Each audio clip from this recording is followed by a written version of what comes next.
What's up, Switches? I'm Jennifer. And I'm Cicero. And this is Switching Lanes.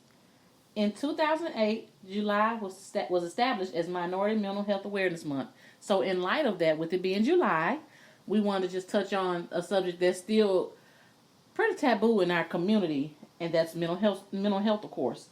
For generations, African Americans understood only one truth when confronted with the issues of mental health and emotional trauma.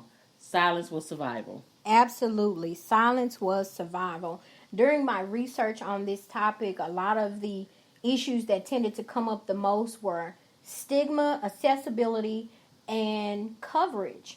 And with the stigma, we were always told, keep the white folks out your business and pray about it. Everything is pray about it.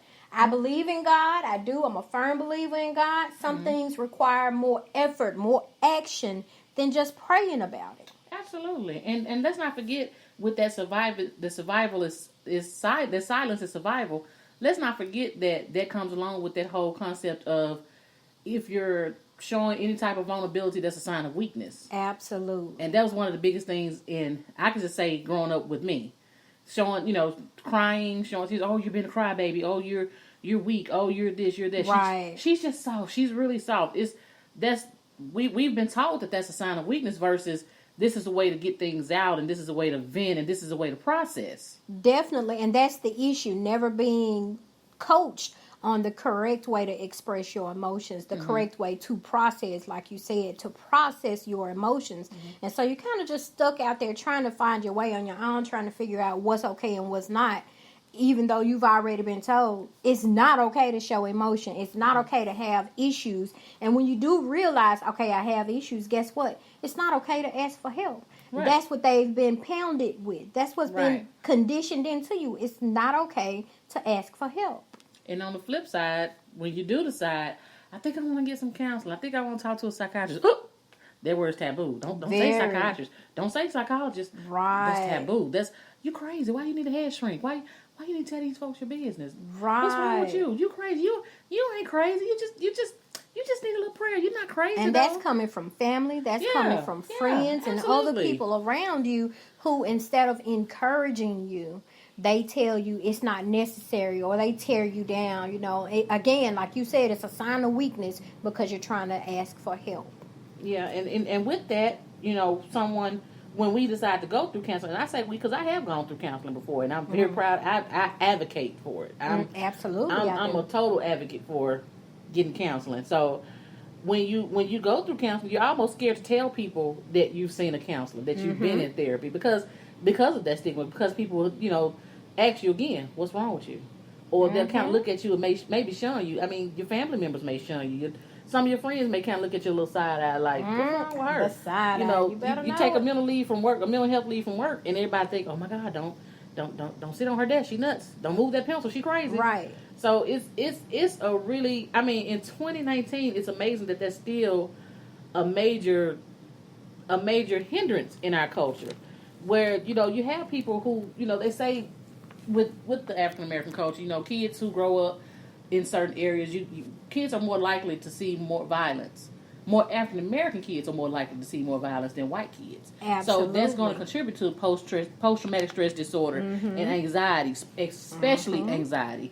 And a lot of times, with us having not having the right resources, we don't understand how to cope with these things. We don't understand how to recognize the signs of these things. Like, anxiety is a big factor. Like, I know several people who've experienced anxiety. I've experienced anxiety. And until I went to therapy, I didn't understand what I was dealing with. But once I did decide to go to therapy and get that help, I learned how to identify those triggers. And see, that goes back to the accessibility. We're not being educated on the mental health awareness. We're not aware of the mental health resources in our neighborhood. And then when you do find those links, guess what? You need to find out if you're covered or not. Can you afford the help that's in your community? So it's just one thing after another when it comes to this thing. But one of the good things is a lot of jobs now have employee assistance programs that'll help promote, your mental health. Your insurance, some insurance companies actually cover portions of your mental health care. Well, that's where that EAP comes in, that Employee Assistance Program. And for those who don't know, those programs are provided through most jobs. Most jobs, if you have medical coverage, you also have that option. You have the EAP program, which will give you 6 free counseling sessions. Right. And see, with my job, we have both full-time and part-time employees. The part-time employees don't get the medical coverage. However, you still have access to the employee assistance program, which I think is a big deal. That's awesome. I love that they do that. I do. And I'm kind of surprised. I guess I shouldn't be, but I'm kind of surprised that we still have such a huge lack of education on the mental health issue in our country when the National Institute of Mental Health reported 1 in 5 adults in the United States have a mental illness. Wow. 1 in 5. Wow. That's mind-blowing to me. And I think a lot of people don't realize mental health or mental illness can come in so many different forms. It can affect anyone. I think that's another thing, dealing with that side eye. Like you said, you get the side eye from some people. A lot of people don't realize it can affect anyone. It can be something you develop. It can be something that was hereditary. It can be something caused by trauma. It can affect anyone. For example, children being bullied, children witnessing domestic violence at home, or experiencing some form of abuse at home, someone who lost a loved one or someone close to them. Absolutely. A woman, when she miscarriages, that's a huge thing for a woman. Yeah. Or a lot of times postpartum depression right after birth, the loss of a job. And some forms of mental health or mental illness are hereditary, such as autism, bipolar disorder, schizophrenia, ADHD, and major depression. Yeah. You know, you brought up the postpartum thing with the ladies after they have babies, and I was amazed when I had my son, and I was 24, of course, that's still fairly young. I was amazed that that's a real thing. Like, I went through postpartum. I went through postpartum depression. It's real. That's a major deal. Like, I didn't realize how real that was. Like, I had seen beforehand, I don't know if you remember, I can't remember the lady's name, but before I had my son, this was like, I think early 2000, because my son was born in 2004. And this lady, remember when the lady drove her kids into the, I remember she drove them into the lake or the river or the beach or something. She did something like that. She drove her kids, they were all in the van, and she killed all of her kids. I can't remember how many there were. There were a bunch, though. It was like 4 or 5 of them. Maybe 4, I think there were. And she killed them all, but she didn't die. She killed her kids. And it was postpartum, they said.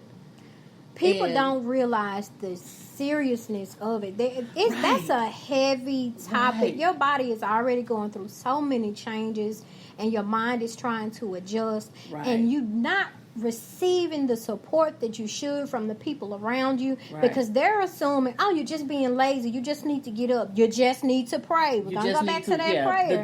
You just need to. Yeah, you just need to. Just do Yeah. this. Just do that. And they're not realizing you need professional help. Yeah. And you need the support. You need support as well.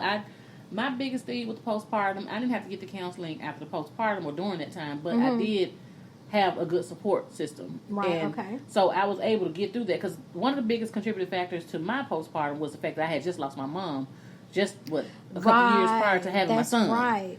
I had just lost my mom, and then 3 months after having my son, we went to trial for her murder. Right. So that support system is what really helped me through that. But when I had those down times where everybody was either asleep or gone or doing other stuff, that's when I would kind of get in my thoughts, and I would just think about the fact that she wasn't here with me. Right.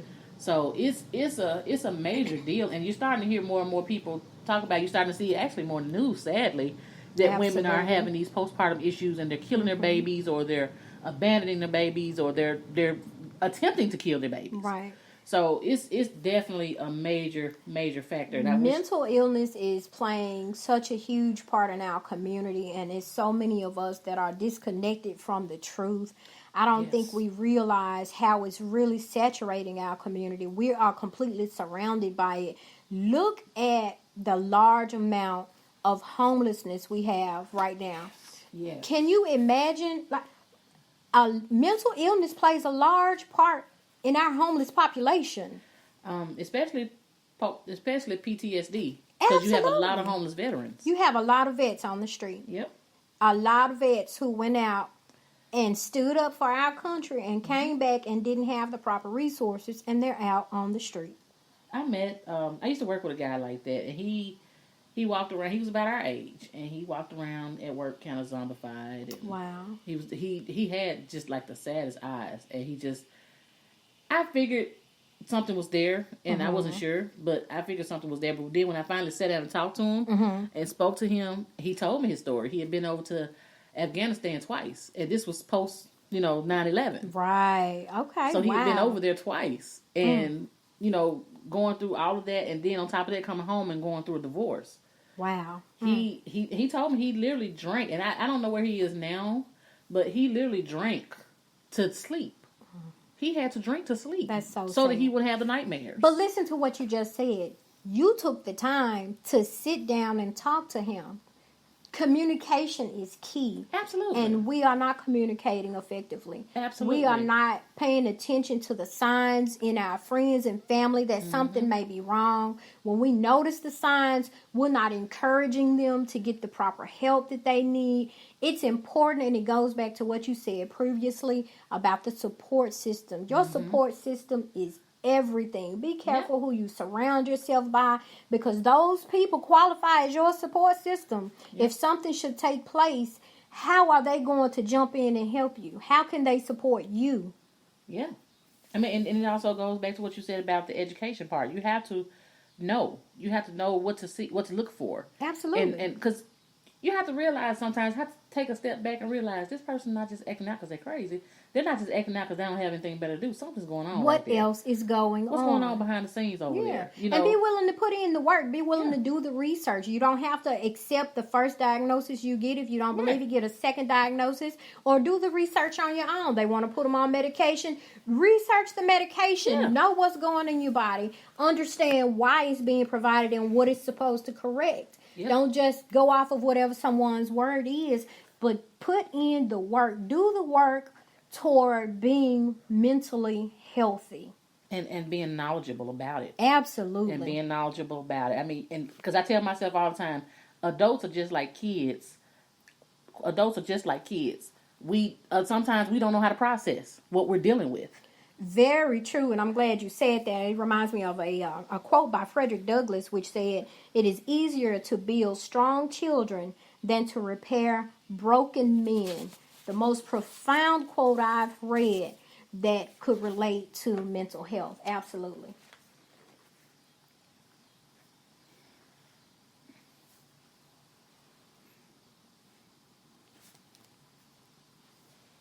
If you or someone you know is having thoughts of suicide, contact the National Suicide Hotline, 1-800-273-TALK. That's 1-800-273-8255.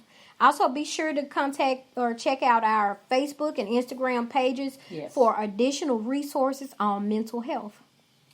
Well, we're about to switch lanes and end this thing. But before we go, don't forget to check us out on Twitter at Just Switching Lanes, Instagram at Switching Lanes Podcast, YouTube at Switching Lanes 901, and Spreaker. And also join our Switching Lanes Facebook group where the conversations will continue. Until next time, love, Jen, and Cicero.